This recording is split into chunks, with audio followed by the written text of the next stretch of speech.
এটা হচ্ছে আত্মশুদ্ধির একটি অংশ।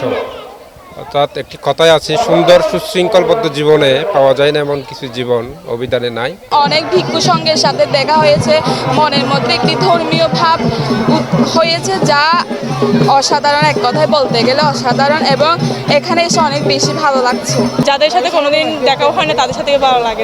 এটার মাধ্যমে এটাই বার্তা দিতে চাই যে আমাদের বুদ্ধ ধর্ম হচ্ছে একটা শান্তির ধর্ম। খালি আমরা পিণ্ডচরণ করছি, পিণ্ডচরণের পরে মহাসংগঠন হয়েছে, এখানে অনেক ভিক্ষু সংঘ আর উপাসিকার উপস্থিত ছিল।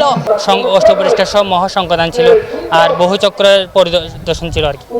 আত্মশুদ্ধি, আত্মসাধনা, এর কারণেই আমরা আসলে এই পরিবেশগত একটু করে থাকি। যেমন এখানে ছোট ছোট ঘর করা হয়েছে, এখানে যে ভিক্ষু বৌদ্ধ সন্ন্যাসী যারা ভিক্ষু রয়েছেন ওনারা বসেই সকল প্রাণীর সুখ শান্তি কামনা করে। পরিশুদ্ধভাবে বসবাস করার জন্য ভিক্ষুরা যে ক্ষুদ্রানুক্ষুদ্র অর্থাৎ অপরাধ করে, সেই অপরাধ থেকে ত্রাণ পাওয়ার জন্য এই পরিবেশটা বিশেষ করে এই পরিবেশটা যাপন করেন।